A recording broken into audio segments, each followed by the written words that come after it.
이 로마서를 통해서 여러분들과 제가 새롭게 복음의 능력을 경험하기를 간절히 축원합니다.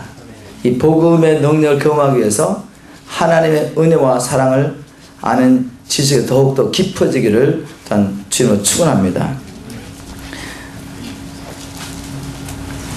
이 로마서는 바울이 기록했지 않습니까? 우리가 다 아는 이야기죠. 이 로마서를 기록한 목적과 또 언제 기록했는지 제가 한번 간단하게 오늘 첫 시간이니까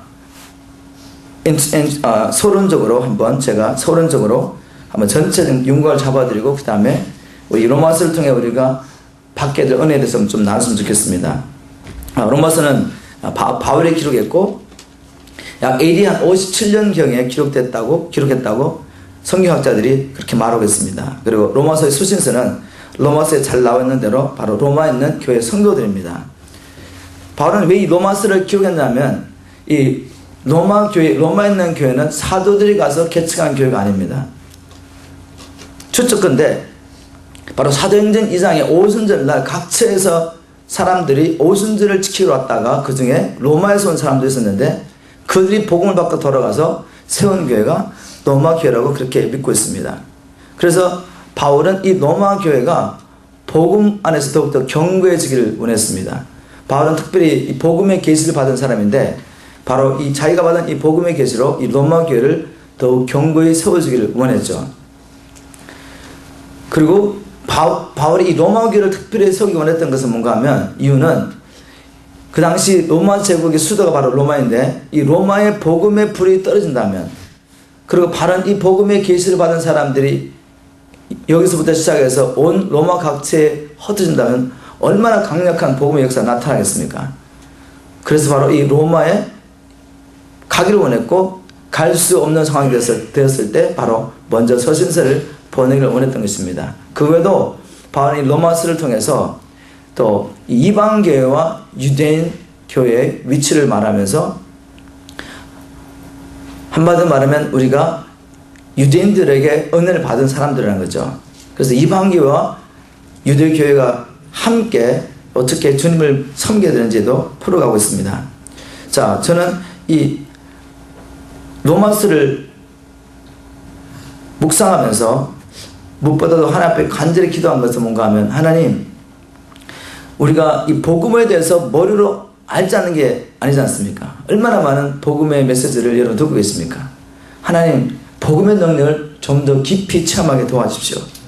물론 우리가 이제 로마서를 연구하면서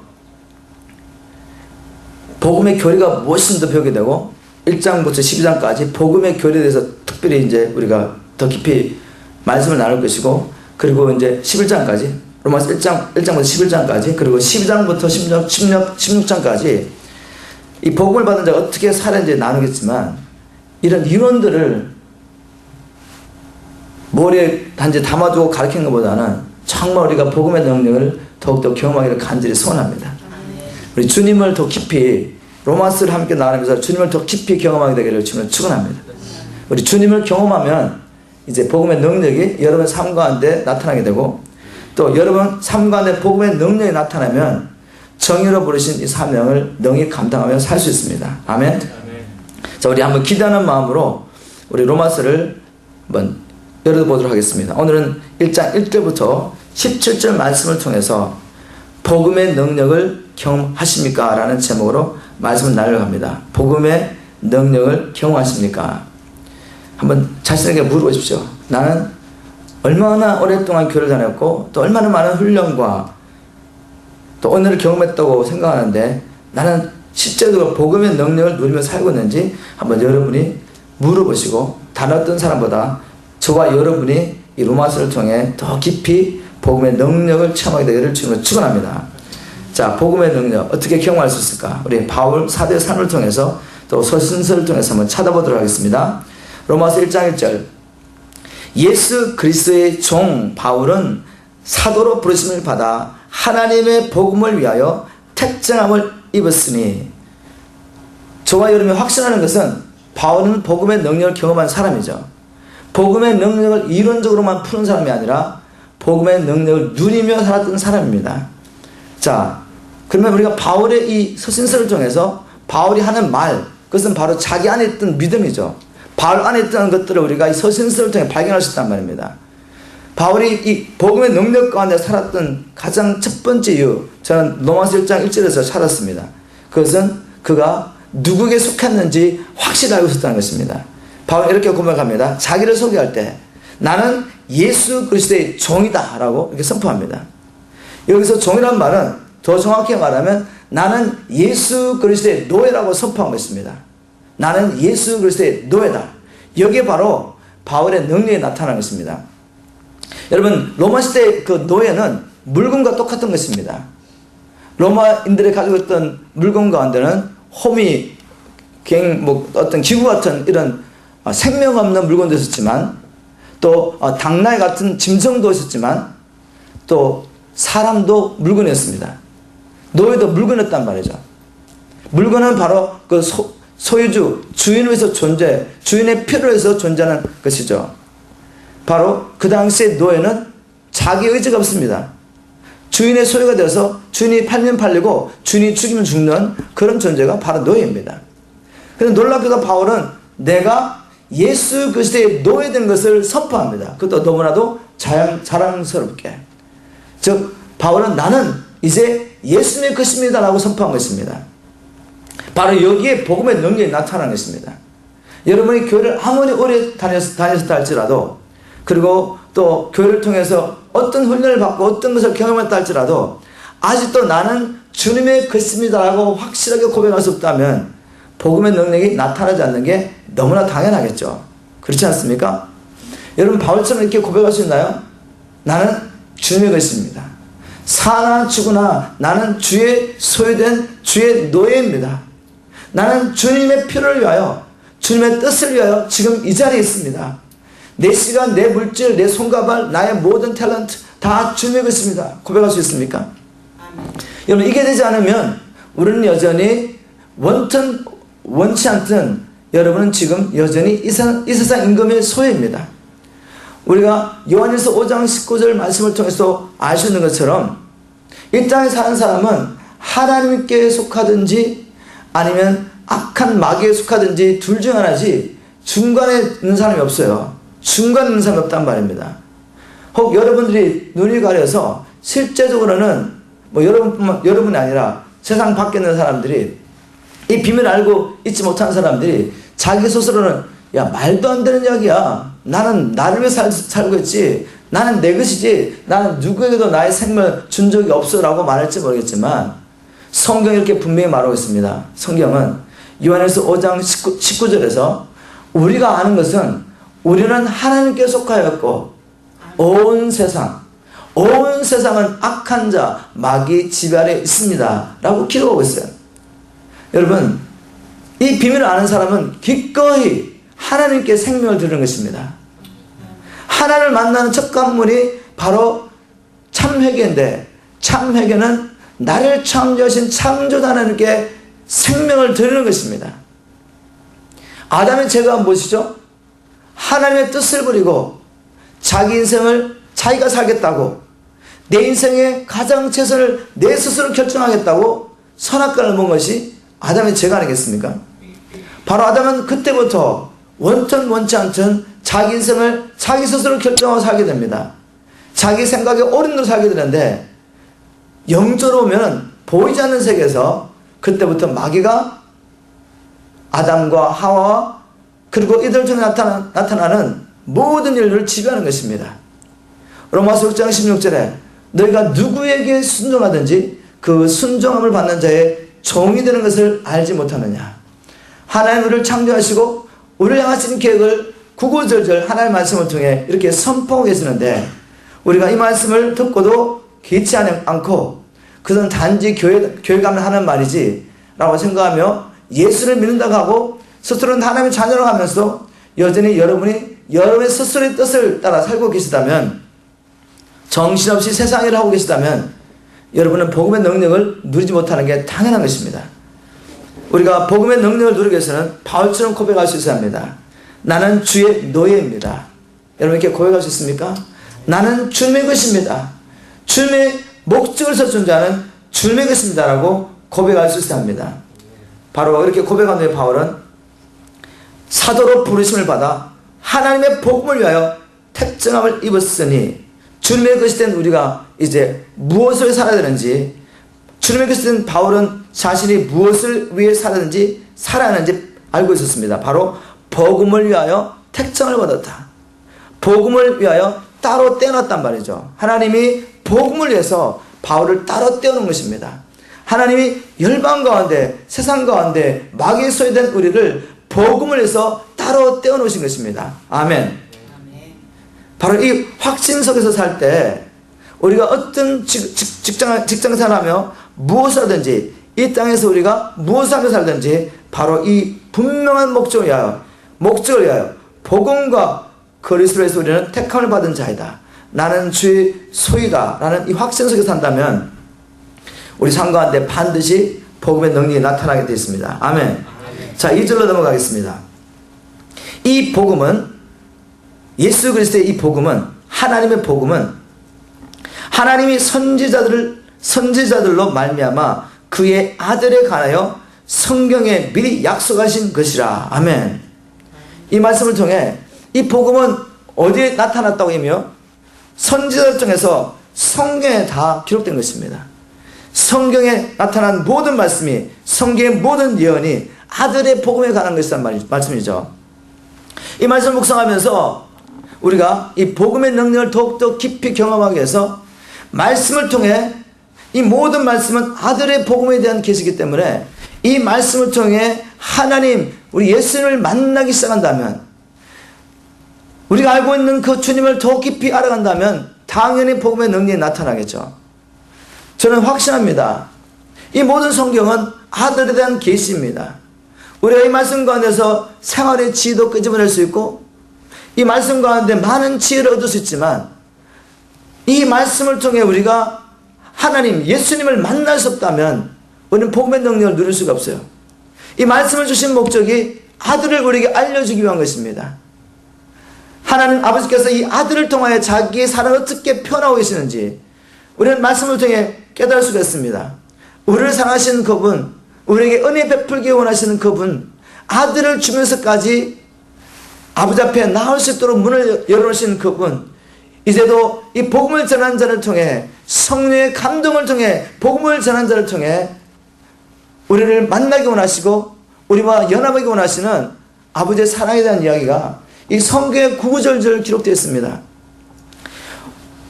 우리가 복음의 능력을 경험하지 못한다는 것은 결국 이 주님을 날마다 경험하지 못하는 것입니다. 우리가 파워인카운트나 또 여러분이 여러 어니스턴을 통해 하나님을 경험했습니다. 그들은 정말 생명 바쳐 주님 위해서 할 것 같지 않습니까? 그런데 시간이 지나면, 일주일, 2주일이 지나면 어떻게 되죠? 계속해서 주님을 만나는 이 사건이 일어나지 않는다면 어느 순간에 모르게 우리가 다시 세상에 빠지는 것을 발견하게 됩니다. 예전엔 정말 주님만 위해 살 것 같은데 어느 순간 시간이 지나고 나면 그 간증은 다 어디 갔는지 하나님에 대해서 섭섭한 마음이 또 들어가 있고 심어드는 사람들이 얼마나 많이 있습니까? 우리는 날마다 복음의 능력을 경험해야 합니다. 그것은 바로 날마다 주님을 만나는 것이죠. 주님을 만나는 방법이 은혜의 통로가 많이 있지만 가장 확실하고 가장 안전한 방법이 바로 성경입니다. 이 성경은 성령께서 기록하셨는데 그 성령님은 예수를 전가하신 영이십니다. 예수를 전가하신 성령님께서 이 성경을 통해 누구를 이야기하고 있겠습니까? 다름 아닌 바로 예수님에 대한 이야기죠. 성령의 기름 부으심으로 날마다 우리 주님을 만나게 되길 주님으로 축원합니다.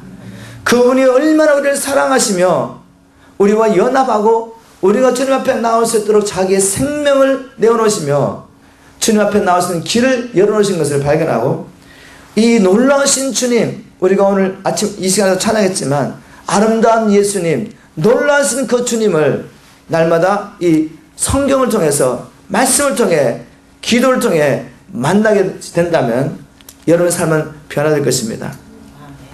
바울은 이렇게 고백했습니다. 나는 복음을 위하여 택정을 받은 자이다. 우리가 그걸 안다고 해서 사는 건 아니잖아요. 저와 여러분도 바울처럼 이 복음을 해서 주님께서 불러준 자이십니다. 맞습니까? 아는데 살지 못한 이유는 무엇이겠어요? 바울은 주님을 만나기 전에도 이 구약에 능통한 사람입니다. 그 당대에 가장 뛰어난 가말리엘을 통해서 성경을 배운 자이죠. 그러나 성령의 기름 부으심 없이 사람의 지혜로 성경을 보다 보니까 살아계신 하나님 예수님을 만나지 못했어요. 이 모든 성경의 예언은 예수님에 대한 것인데 그분을 만나지 못하고 성경을 연구하다가 어느 날 하나님을 주님을 만나게 됩니다. 그리고 성령의 세례를 받게 됩니다. 그리고 이제 그 성령의 기름 부으심으로 성경을 보니 구구절절 그가 다메섹 도상에서 만났던 그 주님에 대한 이야기란 말이죠. 날마다 주님에 대해서 더 깊이 알아가게 되니까 이제 그를 부르신 그 부르심을 따라 살 수 있게 되는 것입니다. 우리가 무엇을 해서 부르심을 받았다는 것을 알면서도 살지 못한 이유는 아시겠습니까? 우리는 우리를 불러주신 그 주님을 더 깊이 하려는 것입니다. 그분과 더 깊은 사랑 안에 들어갈 때 그분을 섬기는 것은 너무나도 쉬운 것이죠. 우리는 공동체 생활을 집에서 하면서 이제 많은 섬김의 길을 가지게 됩니다. 저희 집에서 우리 한국에서는 오신 박 목사님도 살고 있고 또 여러 아이들이 주말마다 오는 아이들도 있고 또 함께 사는 아이들도 있었는데 함께 살다 보면 섬길 일이 많아요. 하루 세끼 밥을 먹어야 되지 않습니까? 청소도 해야 되고 손님도 많이 오고 그러면 이 많은 일들이 청소하고 또 밥하는 일들 이게 뭐 쉬운 일이 아닙니다. 근데 우리가 이것을 짐으로 여기면 얼마나 힘이 들겠습니까? 특별히 저와 제 아내가 이것을 짐으로 여기면 얼마나 힘들겠어요. 이 하루 이틀하고 그냥 내려놔야죠. 근데 이것을 기쁨으로 계속 할 수 있는 방법이 있습니다. 그것은 뭔가 하면 하나님의 사랑을 발견하는 것이죠. 우리 하나님이 우리를 얼마나 사랑하고 또 우리에게 보내주신 이 영혼 하나를 얼마나 사랑해서 알게 되면 이들을 섬기는 것이 기쁨이지 짐이 되지 않습니다. 그래서 부족하지만 날마다 주님의 은혜와 사랑을 발견하면서 섬길 수 있는 것입니다. 여러분에게 이런 은혜가 있기를 주님을 축원합니다. 그래서 서로 많이 초청하십시오. 그리고 섬김을 기쁨으로 여기십시오. 짐으로 여기시면 얼마나 힘들겠습니까? 그게 짐이 되면 주를 증거하는 것도 얼마나 짐이 되시겠어요? 그러면 오래 갈 수가 없습니다. 능력 있는 정의의 삶을 살고 우리가 복음의 능력을 누리기 위해서 날마다 말씀을 통해 바울처럼 주님을 만나게 되기를 주님을 축원합니다. 이 아들로 말하면 3절입니다. 육신으로는 다윗의 혈통에서 나셨고 성결의 영으로는 죽음 가운데서 부활하여 능력으로 하나님의 아들로 인정되셨으니 곧 우리 주 예수 그리스도시라. 바로 예수님은 육으로 보면 다윗의 후손입니다. 메시아는 다윗의 후손에서 날 것이다 라고 예언했는데 바로 예언대로 육으로 보면 다윗의 후손으로 나셨습니다. 그러나 실제적으로는 성령을 통해 마리아의 몸을 통해 태어나신 분이시죠. 그리고 그분이 하나님의 아들 되신 것을 무엇으로 증명하셨습니까? 바로 죽은 자 가운데서 부활하심으로 그분은 하나님의 아들이심을 증거하셨습니다.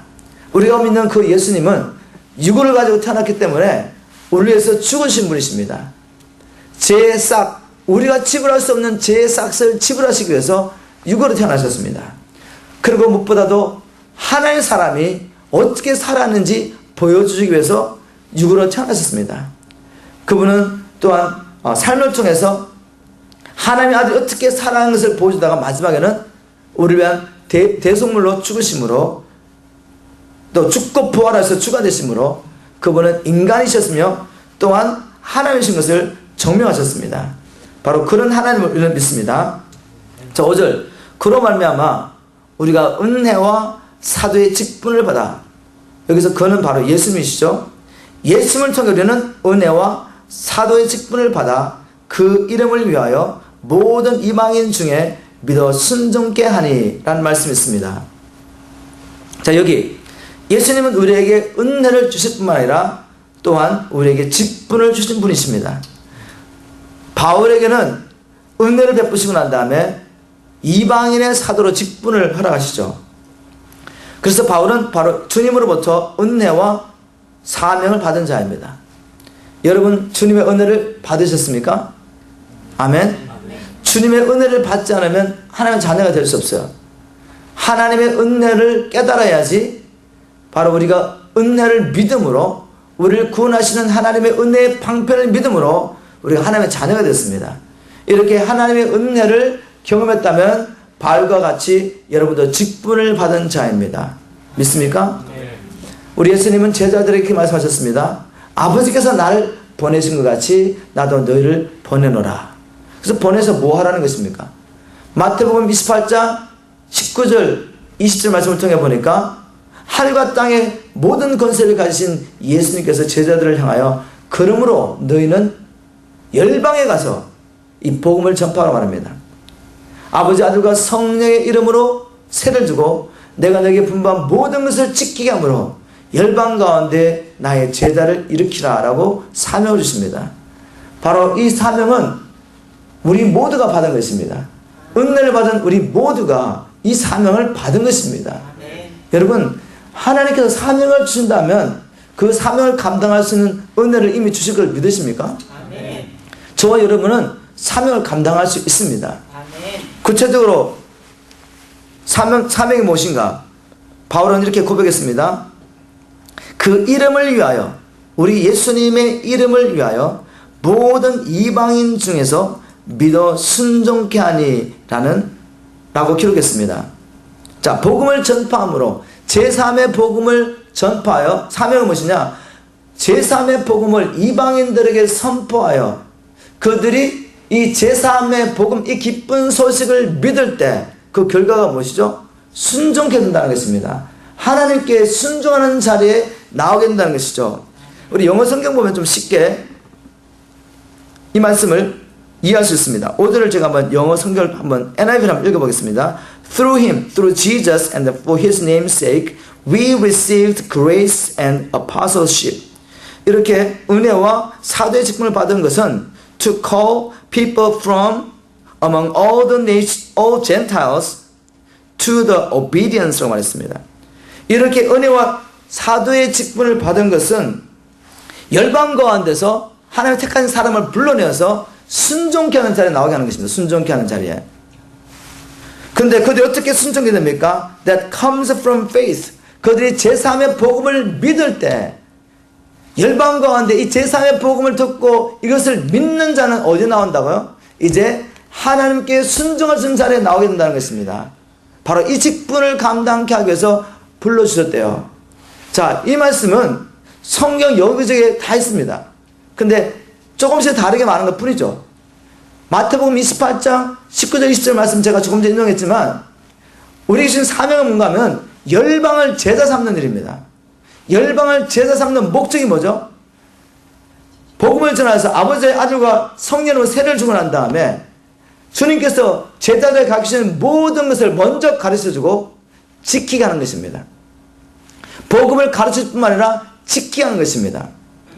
왜 지키는 일이 필요합니까? 복음을 따라 사는 것이. 그냥 예수 믿고 천국 간다는 거 믿으면 끝나는 거 아닙니까? 아닙니다. 이 복음의 목적은 제3을 실제적으로 받게 하는 것입니다.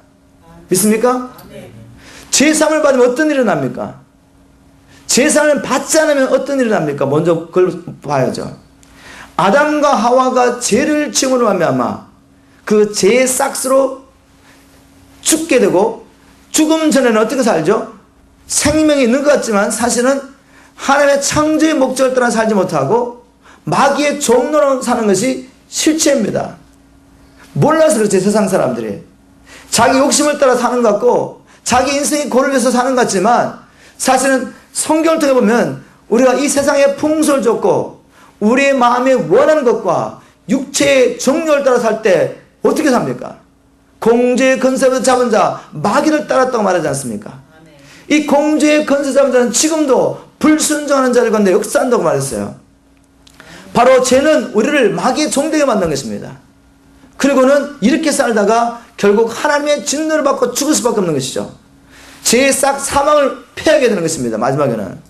자, 그런데 우리는 여기서 빠져나올 수 있는 길이 없단 말이에요. 우리는 죄의 싹을 지불할 수 없기 때문에, 죄의 싹 사망을 지불할 수 없기 때문에 우리는 여기서 빠져나올 수 없는데 복음이 무엇입니까?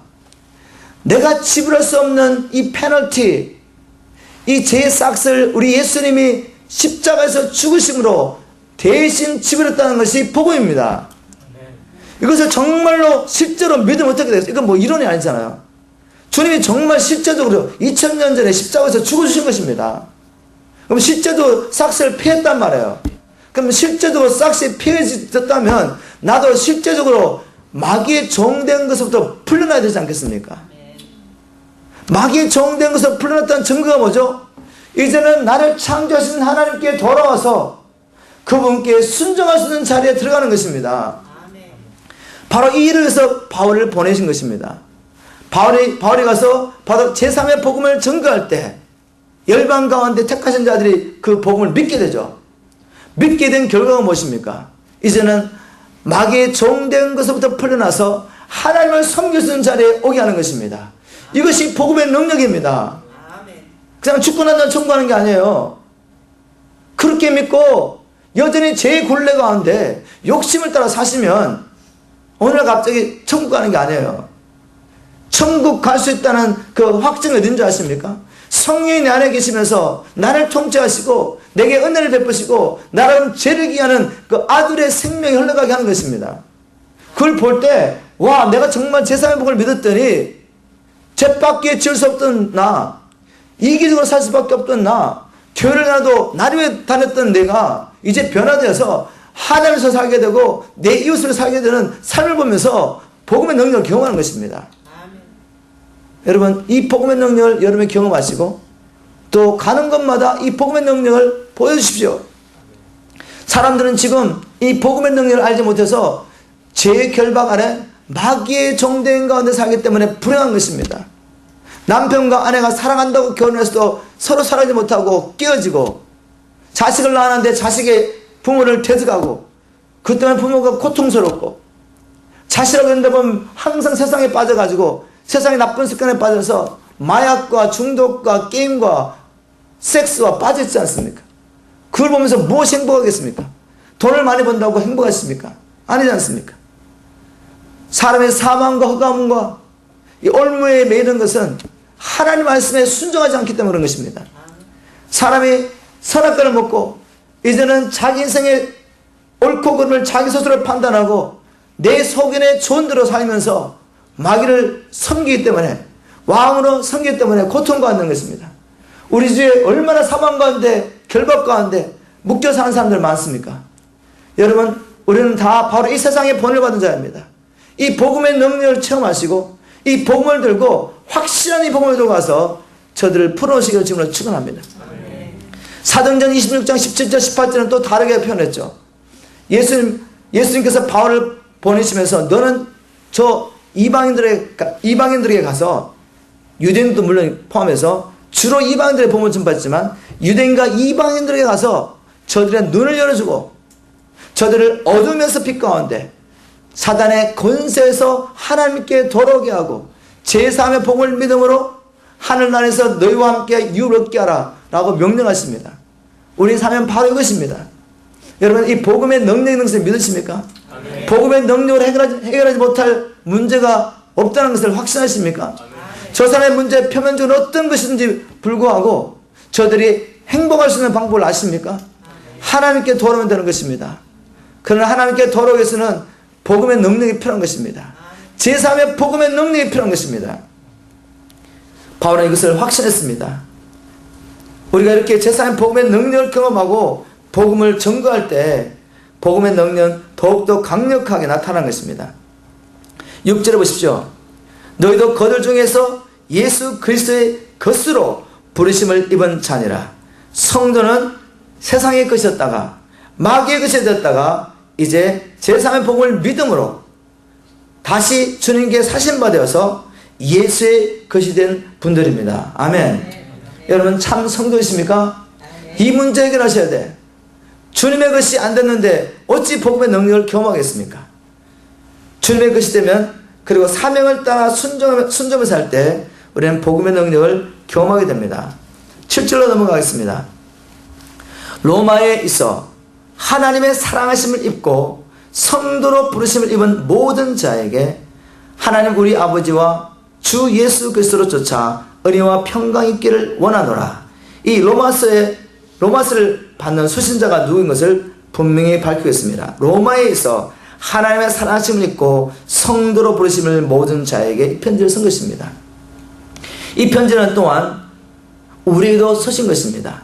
하나님의 성령의 감동으로 기록된 모든 말씀들은 주님 오시는 그날까지 이 땅에 존재하는 모든 성도들에게 주신 메시지인 것입니다. 자, 8절에 첫째는 내가 예수 그리스도로 말미암아 너희 모든 사람을 인하여 내 하나님께 감사함은 너희 믿음이 온 세상에 전파됨이로다. 지금 이제 바울이 서신서를 열면서 잠깐 소개하고 난 다음에 내가 이 편지를 너에게 쓰는데 나는 첫 번째로 너희들 인하여 너희 믿음이 온 세상에 전파됨을 인하여 하나님께 감사한다고 기록하고 있습니다. 자, 어떻게 바울이 이렇게 말할 수 있을까? 여러분 성경 읽으러 갈 때 그냥 읽지 마시고 아니 도대체 바울이 한 번도 만나보지 못한 로마교회 성도들의 믿음을 인하여 하나님 앞에 감사했대요. 그리고 믿음은 보이지 않는 것인데 로마교회 성도들의 믿음이 온 세상에 전파됐다고 바울은 말하고 있어요. 그럼 도대체 무슨 일이 난 걸 알아야 될 거 아닙니까? 첫 번째, 여러분 믿음은 보이지 않지만 믿음은 분명히 나타나게 되어 있습니다. 우리 안에 있는 믿음은 그냥 이론이 아니에요. 교리를 인정하는 것이 아니란 말입니다. 그냥 교리를 인정하고 계시면 믿음의 역사가 나타나지 않습니다. 그러나 살아있는 믿음을 받으신 분들은 반드시 생명의 역사가 있습니다. 바이러스가 살아있기 때문에 생명체이기 때문에 우리 안에 들어오면 보이지 않지만 내 안에 들어온 게 보이지 않지만 생명의 역사가 있어요. 생명의 역사. 죽이는 역사죠. 그 바이러스라는 살아있는 존재가 우리 안에 있다는 증거가 있단 말입니다. 콧물이 나고 열이 올라가고 기침을 하고 마찬가지로 우리가 무엇을 믿습니까? 제3의 복을 믿는 것입니다. 제3의 복을 믿는 자에게 약속한 것이 무엇이죠? 성령을 주시는 것입니다. 살아있는 하나님의 영이 우리 안에 들어오시는 것이죠. 아들의 생명이 들어오는 것입니다. 참 믿음은 진짜 이런 것들이 들어오는 것입니다. 그러면 이런 것이 들어온 증거가 나타나잖아요. 로마 교회는 그게 나타났다는 것이죠. 어떻게 할 수 있습니까? 바울 서신서는 AD 57년경에 기록됐습니다. 그때 로마의 황제가 누구냐면 그 유명한 네로 황제입니다. 여러분 네로 황제하면 생각나는 게 뭐죠? 원형 경기장에다가 크리스찬들 막 가다 놓고 며칠씩 굶긴 와일드 애니멀들 짐승들 막 풀어가지고 잡아먹히면서 그 로마 시민들 원형 경기장에 모아놓고 막 박수치게 하고 열광하게 만든 미친 황제예요.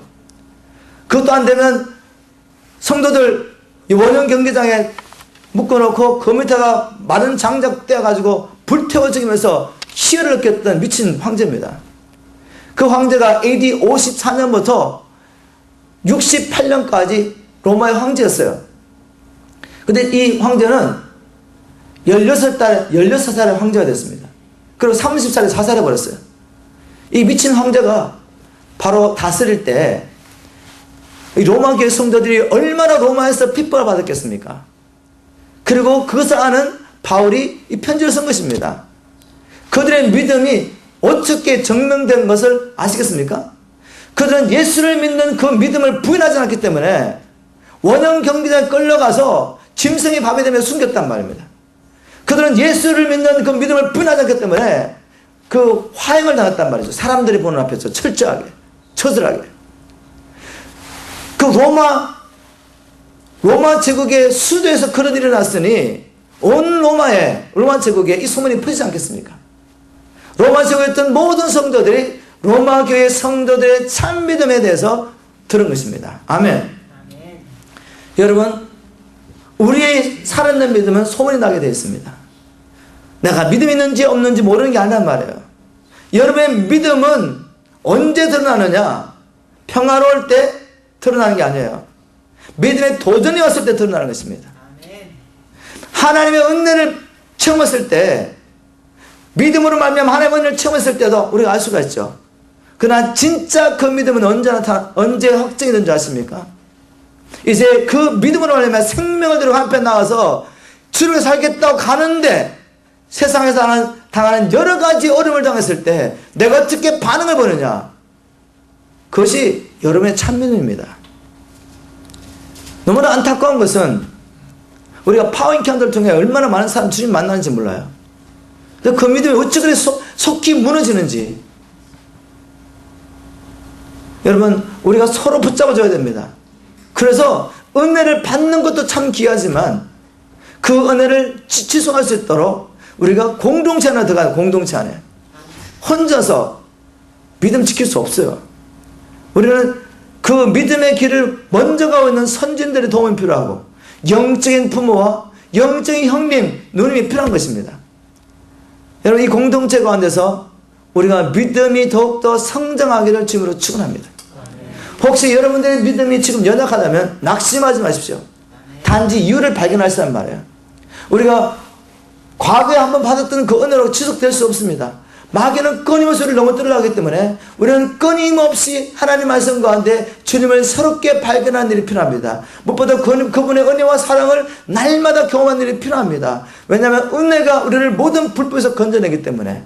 바울이 이제 예루살렘에 가게 되면 핍박과 환난만이 기다렸다는 것을 알았지만 이 은혜의 복음을 전가하는 일을 마치는 일을 위하여 자기의 생명도 조금도 아끼지 않고 갈 수 있었던 것은, 그가 복음을 전가하면서 우리가 고린도후서를 통해 살펴봤지만 얼마나 많은 어려움을 경험했습니까? 그 몸에는 사단의 사자가 붙어가지고 얼마나 괴롭힘을 당하고 그것 때문에 사람들에게 정말 멸시를 받을 수밖에 없는 그런 상황에 빠지고 동정의 위험과 이방인의 위험과 배고픔과 춥고 감옥에 들어가고 채찍에 맞고 엄청난 은혜를 당합니다. 그런데 그 모든 것을 통과하겠던 것이 무엇이죠? 그 모든 것을 통과하겠던 것은 바로 그가 하나님의 은혜를 날마다 경험했던 것입니다. 아멘. 나의 나된 것은 하나님의 은혜로 된 것이다. 아멘. 우리가 지금 믿음의 경고에 서지 못하는 것은 어느 순간인가 모르게 이 은혜가 끊겼다는 것입니다. 여러분, 이 은혜의 수단인 이 예배 자리에 나오는 일 실패하면 안 돼요. 아멘. 하나님의 은혜를 부어주시는 이 말씀의 자리에 나오는 일 실패하면 안 됩니다. 개인적으로 경건 생활에 실패하면 모든 게 다 무너지는 것입니다. 과거의 은혜로 오늘 지탱할 수 없단 말이에요. 사단이 얼마나 강력한 존재인데, 순간적으로 넘어뜨릴 수 있는데, 우리는 겸손하게 주님의 은혜가 없이는 한순간도 설 수 없는 것이 나입니다. 주님, 나는 주님의 은혜가 철저히 필요한 존재입니다. 이런 고백이 우리를 무시로 성령 안에서 기도하게 만드는 것입니다. 무시로 주님 앞으로 나가게 하며 그분을 붙잡게 하는 것이죠. 로마교의 그 믿음의 소문은 로마 제국에 다 소문이 났습니다. 이런 은혜가 여러분의 길을 주님으로 축복합니다. 축원합니다. 9절로 넘어가겠습니다. 내가 그의 아들의 복음 안에서 내 심령으로 섬기는 하나님이 나의 정인이 되거니와 항상 내 기도에 쉬지 않고 너희를 말하며 어떠하든지 이제 하나님 뜻 안에서 너에게로 나아갈 좋은 길 얻기를 구하노라. 내가 너희 보기를 심히 원하는 것은 무슨 신령한 은사를 너에게 나눠주어 너희를 경고케 하려 함이니, 이런 말씀이 있습니다. 자, 바울이 로마 교회 가기를 그렇게 열망했습니다. 여기 보니까 이유가 뭐죠? 항상 기도하면서 로마 교회 성도로서 기도하면서 이제 그들에게 나아갈 길을 찾고 있습니다. 그 이유는 내가 너희 보기를 심히 원하는 것은 무슨 신령한 은사를 나눠줘서 그 은사를 나눠줌을 통해 그들을 경고케 하기를 원하는 것입니다. 자, 여러분, 믿음의 경고의 성질이 필요하죠? 아멘. 복음의 능력을 따라 계속 지속적으로 살려면 믿음의 경고의 성질이 필요하시죠? 아멘. 그런데 성경에 분명히 보면 여러분을 온전케 하고 믿음의 경고에 서게 하기 위해서 하나님이 허락하시는 또 은혜의 수단이 있습니다. 누구죠?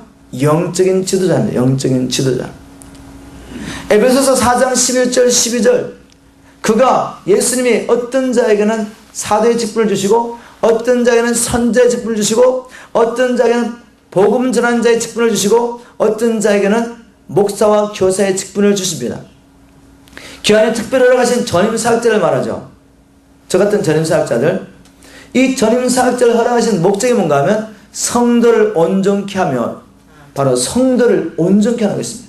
여러분을 경고히 세워서 뭐 하자는 것이죠? 성도를 온전케 하며 봉사일을 하게 하며 work of ministry를 하게 하는 것입니다. 여러분 각자가 가신 하나님의 그 사역을 감당하게 하기 위해서 바로 이 은혜로 이 오중 사역자를 허락하신 것입니다. 그래서 성도들이 온전해서 믿음의 경고에 있어서 그들의 은사를 따라 하나님의 주신 사명을 다 감당하게 될 때 그리스도의 몸을 세우게 하람이라. 그리스도의 몸을 세우게 되는 것입니다. 자, 바울은 이 원리를 너무나 잘 알았습니다. 에베소서도 누가 쓴 것이죠? 성령의 감동으로 바울이 쓴 것입니다. 바울은 확신하고 있는 것이 뭔가 하면 하나님이 내게 주신 은사를 통해서 내가 내게 맡긴 영혼을 견고하게 세울 수 있다는 확신입니다. 하나님 내게 주신 은혜를 통해서 은사는 성령님이 주시는 것이지만 고린도후서 12장 11절 겁니다. 아마 은사는 성령님께서 자기 뜻대로 주시는 거예요. 그런데 바울은 분명히 이렇게 말합니다. 내가 너에게 뭔가 신령 은사를 나눠주고 싶다고. 그런데 성령님이 주시는 것인데 누구를 통해 준다고요?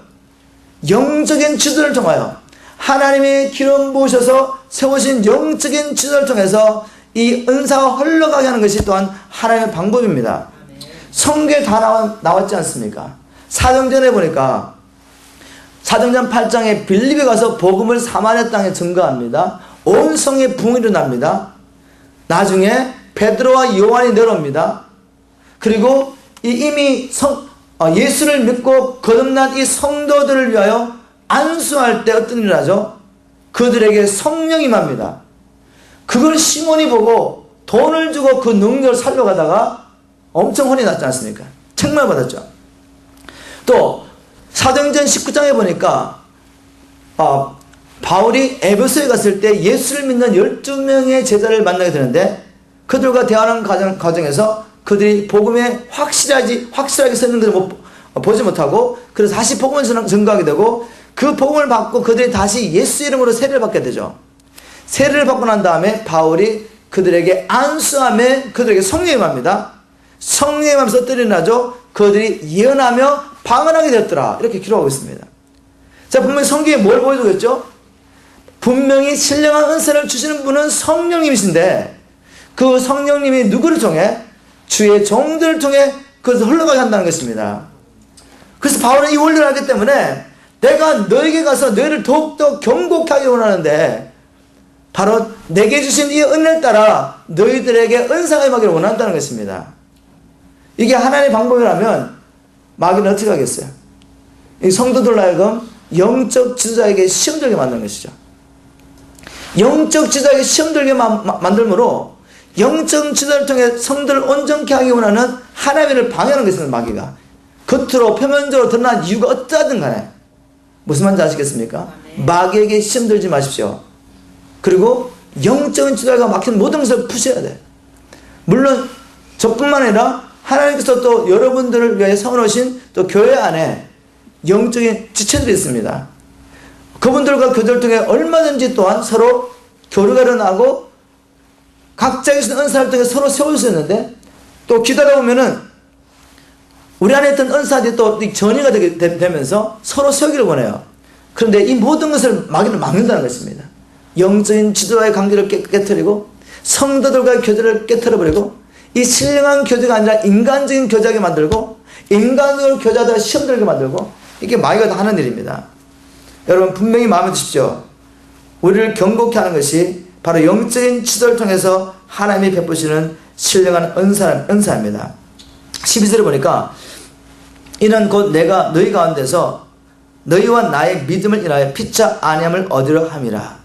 형제들아 내가 여러 번 너에게 가고자 한 것을 너희가 모르기를 원치 아니하노니 이는 너희 중에서도 다른 이방인 중에서와 같이 열매를 맺게 하려 함이로되 지금까지는 길이 막혔도다. 지금까지는 방해를 받았다 이 말입니다. 자, 여기서 바울이 로마 교회에 가서 기대했던 열매가 무엇일까? 이방인 교회에서 바울이 가서 사역하면서 그 열매를 경험했습니다. 이제 로마 교회까지 가서 그 열매를 경험하고 싶어 합니다. 그 열매는 물론 아까 제가 조금 전에 나눴던 바울을 통해 성령의 은사가 흘러가므로 그들이 경고케 되는 일이죠. 근데 계속 또 읽어보면 그것 외에도 다른 것이 있습니다. 자, 계속 읽어보겠습니다. 여기서 바울이 말하는 열매가 무엇인지 이제 성경을 통해 풀어보는 것입니다. 바울이 로마 교회 갈 때 그들 가운데 기대했던 열매, 그들을 섬기면서 기대했던 열매가 무엇인지 성경을 통해 보겠습니다. 14절, 헬라인이나 야만이나 지 있는 자나 어리석은 자에게 다 내가 빚진 자라. 그러므로 나는 할 수 있는 대로 로마에 있는 너에게도 복음 전하기를 원하노라. 이렇게 되어 있습니다. 자, 그러면 바울이 로마 교계에 가서 기대했던 열매가 뭐죠? 바로 바울은 확신한 게 한 가지 있습니다. 하나님께서 자기에게 복음에 대한 특별한 계시를 줬다는 확신이 있습니다. 그래서 로마서, 갈라디아서, 에베소서, 골로새서 이런 모든 서신서에서 그가 받은 복음의 계시를 풀고 있습니다. 그리고 이 복음의 계시를 로마 교회에 나눔으로, 로마 교회에서 복음을 전한대요. 지금 로마 교회 어떤 교회인데요? 이미 사도행전 2장에서 베드로가 전하는 복음을 듣고 교회가 이미 형성됐습니다. 그리고 믿음의 인내 가운데서 핍박받으면서 소문난 교회예요. 그런데도 바울은 다시 그 교회 가서 하나님께서 자기 허락하신 특별한 이 복음의 계시를 나눔으로 복음을 전하겠대요. 복음을 나눠서 그들에게 이 열매를 보기를 원한다는 말이죠. 자, 이 말씀을 통해 우리가 명심할 건 뭔가 하면, 복음은 우리가 단지 거듭날 때만 필요한 것이 아닙니다. 복음은 내가 불신자였을 때 이 복음을 듣고 구원받기 위해서만 필요한 게 아니란 말이에요. 만약 이렇게 생각한다면 우리 교회 같은 교회는 날마다 복음을 선포하는데 얼마나 지루하시겠습니까? 제가 왜 쓸데없는 일을 매일 하겠습니까?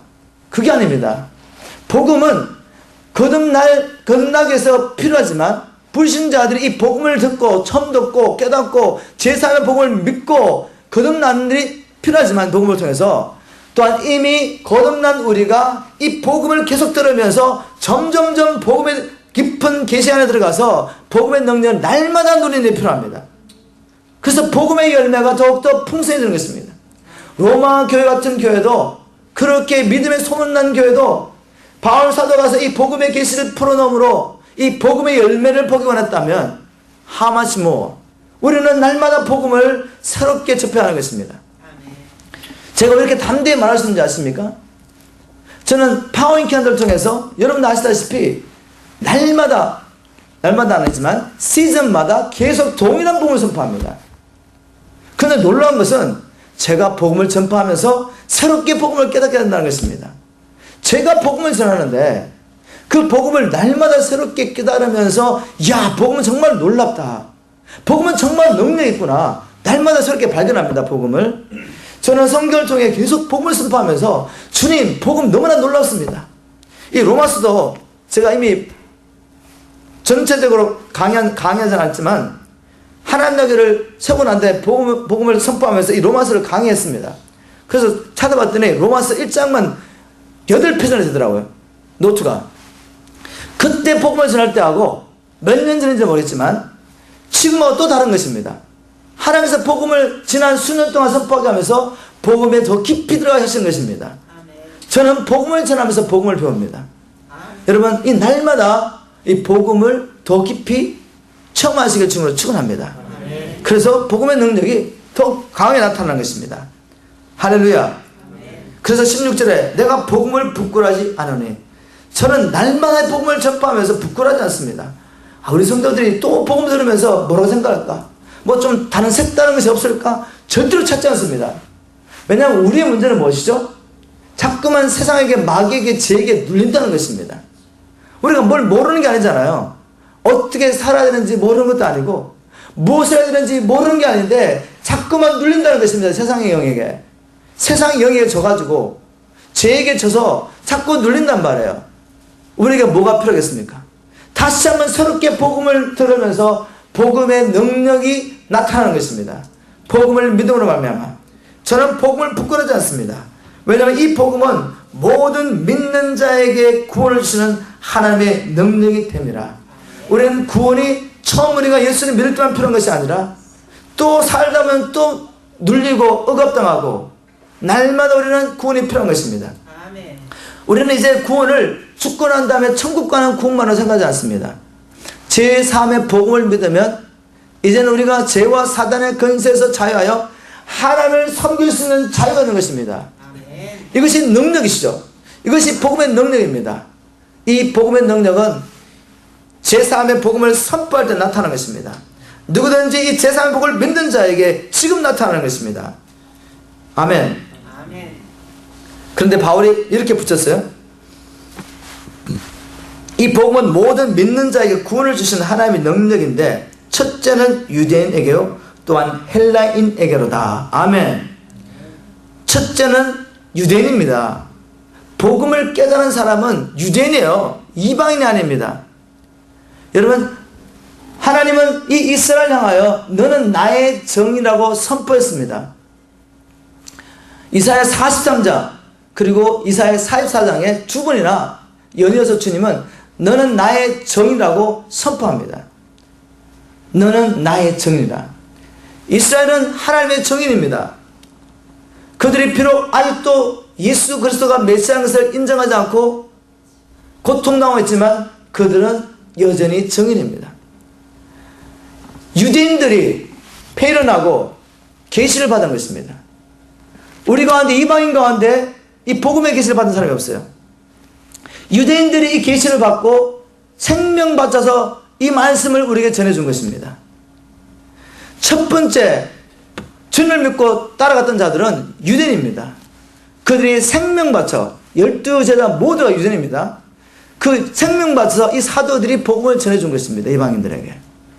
그래서 바울은 이렇게 말합니다. 유대인이 첫째다. 그 다음이 이방이네요. 여러분, 이제는 우리가 이 빛을 갚을 때가 되었습니다.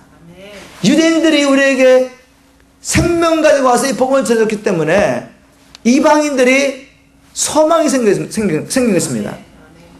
복음이 없었다면 우리 이방인들은 소망 없이 죽어야 되는 것이죠. 그런데 이 유대인들이 생명 바쳐 우리에게 복음을 전해줘서 우리가 영생을 얻게 되었고 하나님의 자녀가 되었고 이 땅에서 하나님에서 살 수 있는 존재가 되었잖아요. 이제 저 유대인이 하나님을 믿을 수 있도록 이방교회가 일어나서 하나님의 마지막 남은 예언을 성취할 때가 되었습니다. 하나님의 마지막 남은 예언은 무엇인가 하면 이제 나라가 형성되고 난 다음에 이스라엘 나라가 1900년 동안 없다가 형성되고 난 다음에 말씀대로 1948년에 세워지고 난 다음에 이제 이방인 교회가 하시는 말씀이 뭔가 하면 내가 너에게 손을 들고 신호를 보일 테니까 너희들은 나의 자녀들 흩어져 있는 이 유대인들 남은 자들을 열방에서 겉으로 돌아오게 해라. 누구에게? 이방인 교회에게. 그리고 그들이 예수를 믿고 하나님 앞에 돌아오므로 말미암아 하나님께서 이 사건을 통해서 나는 하나님됨을 이스라엘뿐만 아니라 열방에 보여주겠다. 유대인들이 겉으로 돌아오고 또 예수를 찬송하리라 주 이름으로 오시니라고 고백함으로 말미암아 아버지 하나님이 열방 가운데 자기를 증거하실 계획을 가지고 계십니다. 지금 에스겔서 36장 19절부터 쭉 뒤에까지 제가 이야기한 겁니다. 이스라엘은 여전히 하나님의 정인입니다. 여러분, 우리가 이스라엘에서 기도해야 됩니다. 그리고 저는 오늘도 기도합니다. 하나님, 우리가 이스라엘을 구체적으로 섬길 수 있는 길을 보여주십시오. 그냥 이스라엘 선교법 붐으로 막 일어나서 막 뛰어다니는 게 아니라 하나님의 계획 가운데 이스라엘이 주님 앞에 고토로도 가고 주님 앞에 돌아온 일을 위해서 우리 하나님 나라 교회가 해야 할 일이 무엇입니까? 무엇보다도 예루살렘의 평강을 위해서 기도하고 이런 주님의 뜻이 이루어지기를 기도하고 그럼 하나님께서 반드시 길을 열어줄 것을 믿습니다. 자, 마지막 한 부분 남았습니다. 복음에는 하나님의 의가 나타나서 믿음에 이르게 하나니 기록된 바 오직 의는 믿음으로 말미암아 살리라 함과 같으니라. 이 복음에 뭐가 나타난다고요? 하나님의 의가 나타난답니다.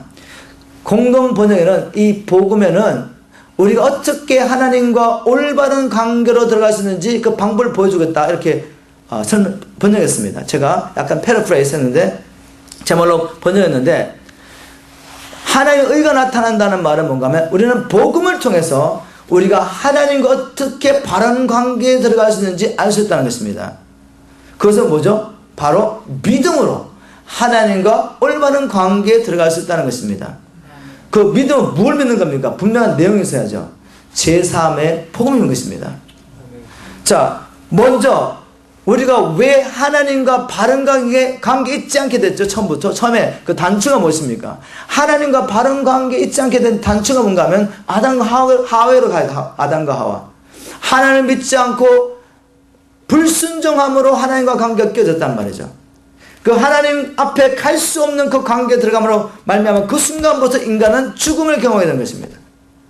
하나님 앞에 영원히 험도 없고 치도 없이 하나님의 아들들로 하나님과 교제하며 하나님과 그 교제 가운데 기쁨을 누리며 하나님과 함께 하나님 나라를 통치할 이 사람이 하나님을 믿지 않고 불순종함으로 하나님과 깨어진 관계에 들어간 것입니다. 그 깨어진 관계의 결과는 마귀의 종노를 하는 것, 육신의 정욕과 마음의 원함을 따라 살면서 마귀의 종노를 하는 것, 그리고 이제 육체를 벗고 난 다음에 영원히 하나님의 진노를 받는 이 자리에 들어온 것입니다. 바른 관계에 들어갈 수 없기 때문에. 근데 이 바른 관계에 들어갈 수 있는 길을 인간은 찾을 수 없었던 것입니다. 왜냐하면 하나님과 껴진 관계로 들어가기 위해서는 죄의 싹을 치워야 되는데 그건 사망이야, 사망. 그래서 인간이 할 수가 없었죠. 근데 성경 구절들 그 길을 처음부터 보여주는 것입니다. 창세기 3장부터 보여주는 것입니다. 하나님께서 여인의 후손을 약속하시고 여인의 후손을 통해 마귀의 머리를 깨트리시겠다고 약속하시고 인간이 자기 허물을 자기 방법으로 무화과 나무 잎을 엮어서 덮으려고 했던 것을 주님께서는 그건 아니야라고 말씀하시며 보여준 게 무엇이죠? 창세기 3장 21절에 짐승을 잡아서 죄 없는 짐승을 잡아서 죄 없는 짐승을 죽여서 죄 없는 짐승의 피를 쏟게 해서 피는 생명인데 그 생명값으로 하나님이 친히 인간의 허물을 덮어주는 것입니다. 다 계시. 어린 양을 향한 계시입니다. 모든 성경은 어린 양을 바라보게 만들고 마침내 말씀대로 어린 양이 오셔가지고 2000년 전에 십자가에서 그 어린 양이 피를 쏟았는데도 불구하고 가려워서 유대인은 보지 못했습니다. 자기 생각대로 이 세상을 그리다가 실패했단 말이에요. 성경에는 분명히 우리가 어떻게 하나님과 바른 관계에 들어갈 수 있는지 보여주고 있습니다. 그것은 아들의 복음이었습니다. 제3의 복음이었습니다. 여러분 이 복음을 믿게 되셨습니까? 네. 이제 바로 이 복음을 믿음으로 우리는 하나님께 나아갈 길이 열린 것입니다. 그 은혜의 보좌 앞에 나아갈 길이 열린 것입니다. 길이 열렸는데도 불구하고 안 나가시면 무슨 소용이 있겠습니까? 여러분 우리를 죄 안 짓게 만드는 게 하나님의 은혜입니다. 그냥 성경 본다고 금식하고 기도한다고 죄 안 짓는 게 아니에요. 성경 보고 열심히 기도가 난 다음에 그 오후에 또 죄 짓는단 말이에요. 우리가 뭐죠? 실제적으로 어린 양의 피를 의지하여 믿음으로 은혜의 보좌에 나아가서 날마다 때를 따라 돕는 은혜를 받으셔야 됩니다. 실제적으로. 왜냐하면 그 은혜가 우리를 모든 불법에서 건져내서 하나님께서 그리스도 안에서 우리를 위하여 가지고 계신 그 선한 일을 행할 수 있도록 친백성으로 살게 하기 때문에 하나님의 은혜가 바로 이제는 이 복음을 통해서 우리가 하나님의 은혜의 보좌 앞에 나갈 수 있는 길이 열렸다는 것입니다. 이제 들어가십시오. 들어가셔서 날마다 이 은혜를 체험하십시오. 이렇게 날마다 주님을 체험하심으로 이 모든 은혜 수단을 통해서 복음의 능력을 실제로 경험하게 되기를 주님을 축원합니다. 그러면 자연스럽게 복음의 정의로 사는 여러분을 발견하게 될 것입니다. 말씀을 맺겠습니다. 복음의 능력을 경험하셨냐고 제가 질문했습니다. 나는 복음의 능력을 경험하고 있는가? 만약 여러분이 복음의 능력을 날마다 체험하지 못하고 있다면 첫 번째 나는 주님의 것입니까? 이것부터 확인해 보십시오. 주님의 것이냐? 나는 정말 주님의 것인가? 이거 확인해 보십시오. 그리고 나는 날마다 주님을 경험하기 위해서 갈급한 마음으로 주님을 찾고 있느냐? 말씀 가운데서 주님을 경험하고 있는지 보십시오. 기도하면서 주님을 만나고 있는지 보십시오. 예배 가운데도 주님 만나기 위해서 간절한 마음으로 나오는지 보시란 말이에요. 그럼 주님 만나셔야 돼요. 그리고 사명을 감당하고 있는지 보십시오. 무엇보다도 영적인 지도자와 그 깨어진 관계 있지 않는지는 보십시오. 이 복음의 능력, 우리가 이 로마서 말씀을 함께 묵상하면서 더 깊이 체험하기를 원합니다. 이 메시지를 통해서 여러분이 도전을 받으시고, 아 정말 내가 하나님의 복음의 능력 그렇게 경험하기 원했지만 이런 저런 문제에서 많이 걸려있구나. 조금이라도 믿음의 시련을 오면 그냥 내려놓고 포기하는 나를 발견하게 되고, 그걸 이기지 못하고, 주님 나의 연약함을 도와주십시오. 여러분 이렇게 고백할 때 주님은 바로 그 자리에 계십니다. 그래 내가 너를 도와줄게. 일어나지 못할 영혼은 한 사람도 없습니다. 이 메시지를 들으시고 이미 길이 열렸기 때문에 이 세상을 복음을 믿는 여러분들 이 길로 들어가십시오. 은혜의 보좌 앞에 나아가십시오. 그리고 지금도 그리스도를 통해 우리가 허락된 이 은혜를 받으시고 복음의 능력을 누리시고 사명을 감당하며 주의 길을 예배하는 저와 여러분 되기를 주님으로 축원합니다. 기도하겠습니다. 나의 주님, 말씀을 통하여 오늘도 아들의 복음의 비밀과 능력을 보여주신 것을 감사합니다. 우리도 로마 교회 성도처럼 이렇게 견고하게 믿음에 서 있기를 간절히 소원합니다. 오늘 말씀을 통해 보여준 그 모든 은혜의 통로들을 우리가 묵상하며 이 시간 또 한 주 동안에 주님 앞에 나가게 도와주시고, 하나님 우리가 알지 못해서 방황했던 그 모든 일 이제 멈추게 도와주시고, 이제 실제적으로 복음의 능력을 경험하며 살게 도와주시옵소서. 우리가 수십 년 동안 주님을 믿노라 하면서도 이 능력을 경험하지 못하여 여전히 제 가운데 빠져있지는 않습니까? 여전히 이기심을 가지고 나를 위해 살고 있지는 않습니까? 끼어진 관계 문제가 여전히 해결되지 못한 채로 있지 않습니까? 주님, 여전히